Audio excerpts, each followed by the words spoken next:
I stand in front of the meticulously prepared feast, rendered speechless by the effort I've poured into it. Yet, as I glance around the table, my heart sinks.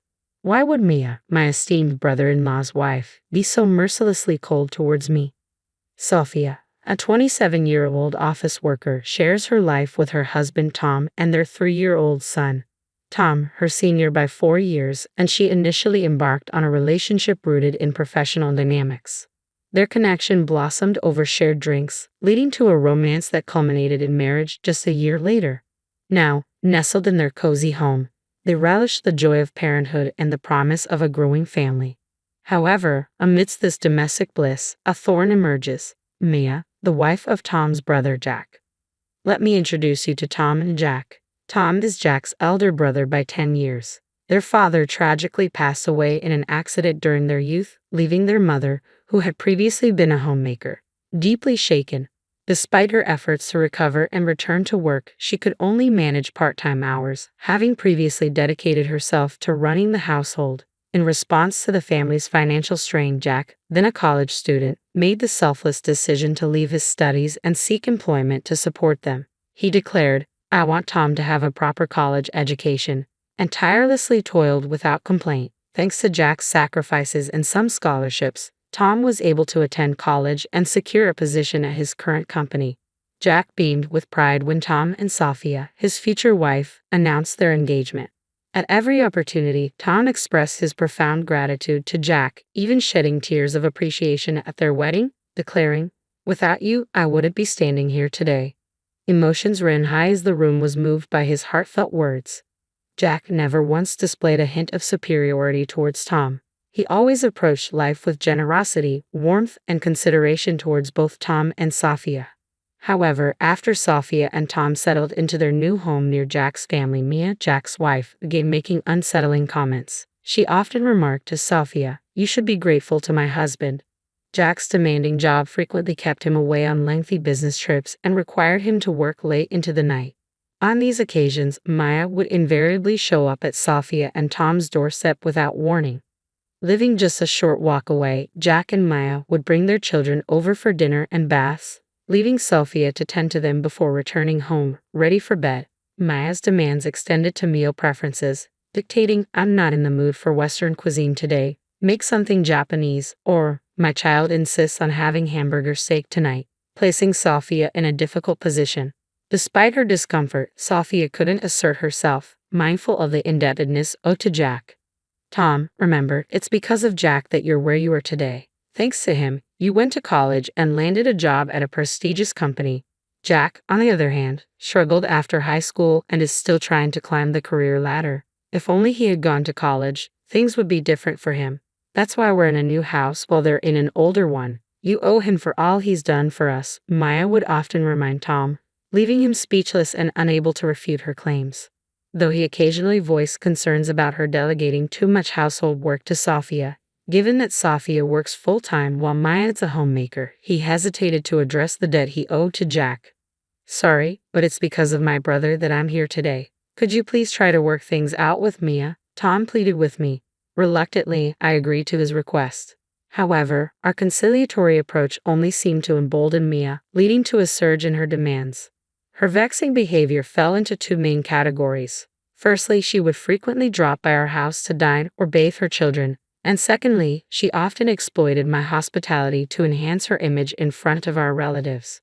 "On the occasion of our relatives visiting, I'd like to prepare dinner for them and host them," she declared. Initially, I assumed I would also get the chance to socialize with my own family. Yet after I finished cooking, she promptly ushered me out, insisting, "Our relatives will be arriving soon, so it's best if you leave." Later, I overheard Mia and our relatives praising her culinary skills, crediting her with all the cooking. This scenario repeated itself each time Maya invited relatives over.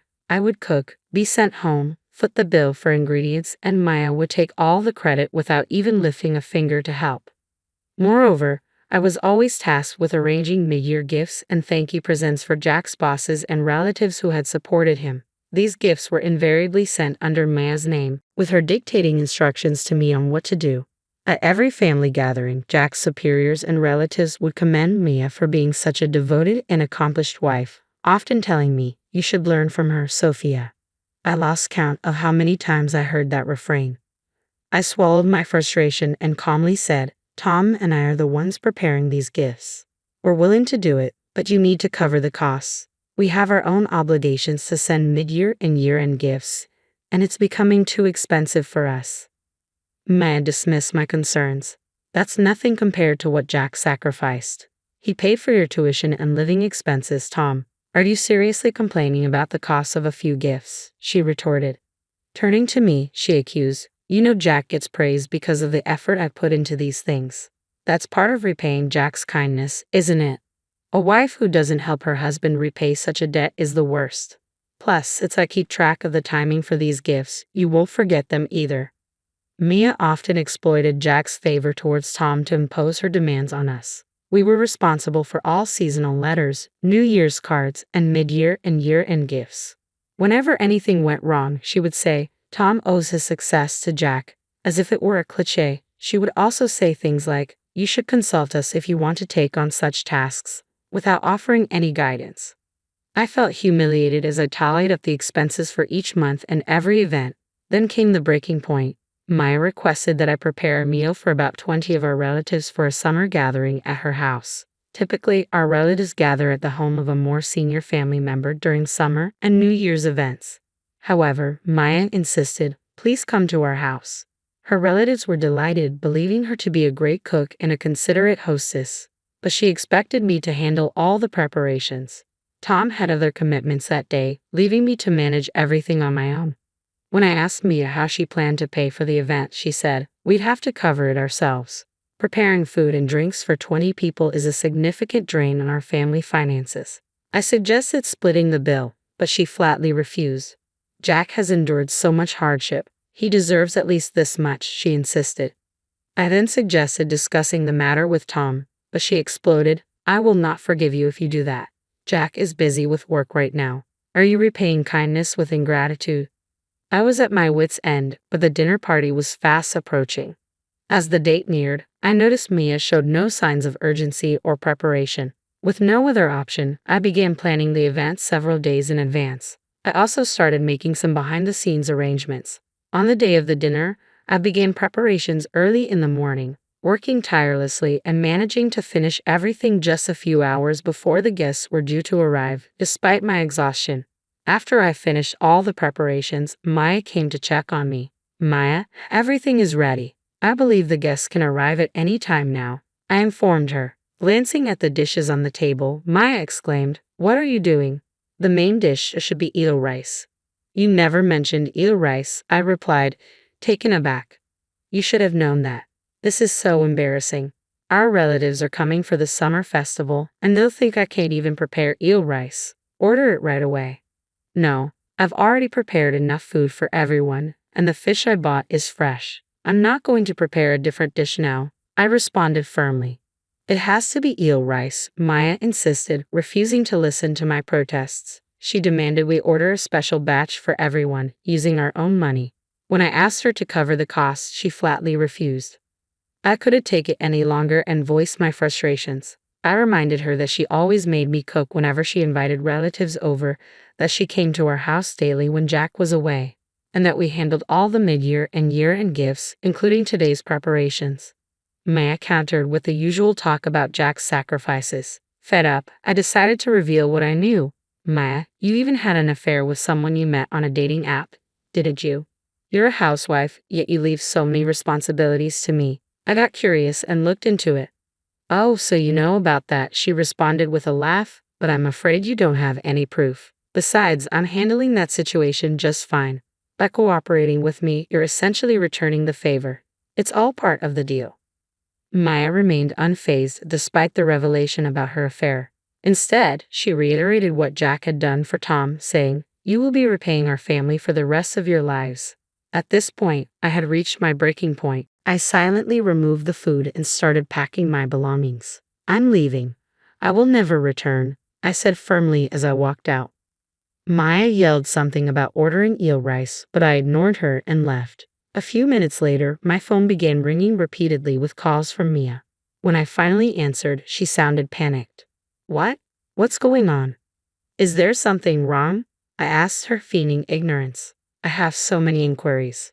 She continued frantically. I rearranged the dishes you made, and I ordered eel rice, paying for it with my own money.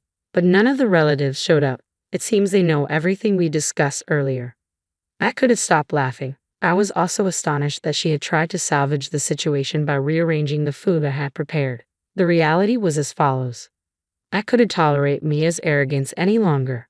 Before she could criticize me further, I decided to talk to Jack directly, hoping he would offer some sound advice. I believed that Jack, unlike Mia, wouldn't hold their past support over my head. When I explained the situation to Jack, he seemed skeptical. He had always seen Mia as the perfect wife who made a good impression on her relatives. She presented herself as their ideal partner, preparing hot meals with a smile for Jack when he returned from work. Meals that often came from our kitchen. She arrogantly took large amounts of food from our house and missiled Jack, claiming they frequently invited me to dinner but didn't want to bother him with the details.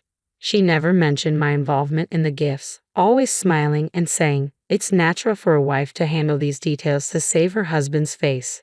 Jack was always impressed, thinking, I married a wife who's too good for me. So when Jack heard my side of the story, he was speechless. Being a good man, he didn't accuse me of lying but believed there must be some misunderstanding between Maya and me. So, I pondered on how to present him with evidence. Would you allow me to gather some evidence? I asked Jack respectfully. With his permission, I decided to discreetly record Maya's conversations during her visits to our house, especially those where she displayed selfishness about food. Music.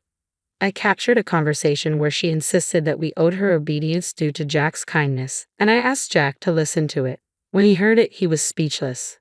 Additionally, I informed Jack about an upcoming dinner party Maya and I were supposedly preparing together for her relatives. With his consent, I recorded everything from the moment I started preparing the meal to Maya's outbursts about using my money to order eel rice and her admission of the affair.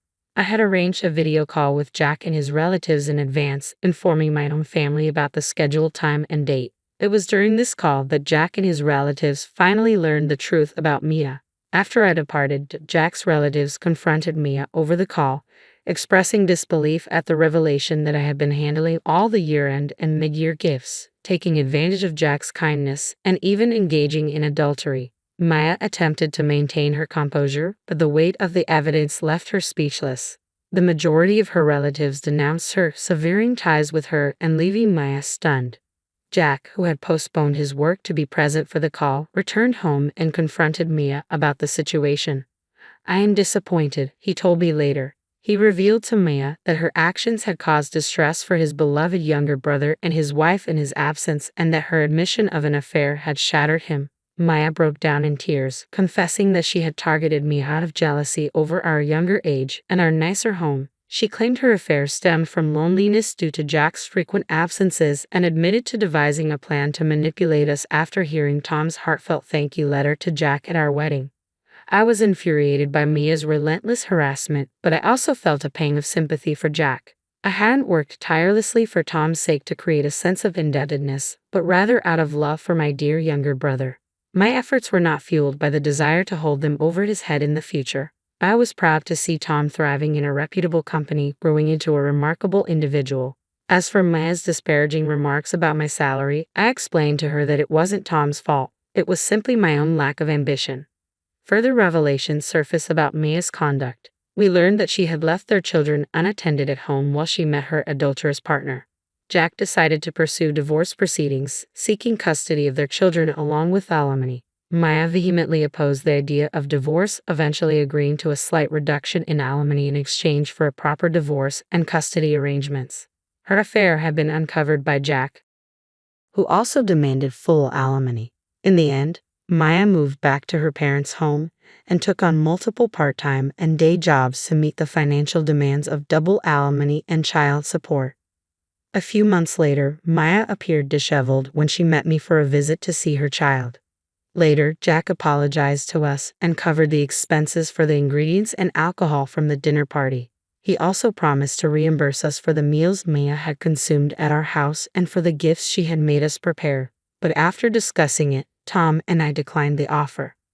I apologized to Jack because while this incident was meant to address Mia's wrongdoing, it also brought shame upon him and his family, I expressed, reflecting on the situation. I doubt Mia would have felt any remorse if we hadn't taken action, Jack chuckled. If anything, I am at fault for not noticing Mia's behavior until now, he added with a hint of sadness. Jack is currently juggling work responsibilities while caring for their child. We maintain regular contact with him, and on days when he's overwhelmed, we offer to look after his child at our home or invite him over for dinner. We've learned a valuable lesson about how some people can make you feel indebted even when they haven't done you any favors. Tom and I laughed together, reflecting on the experience.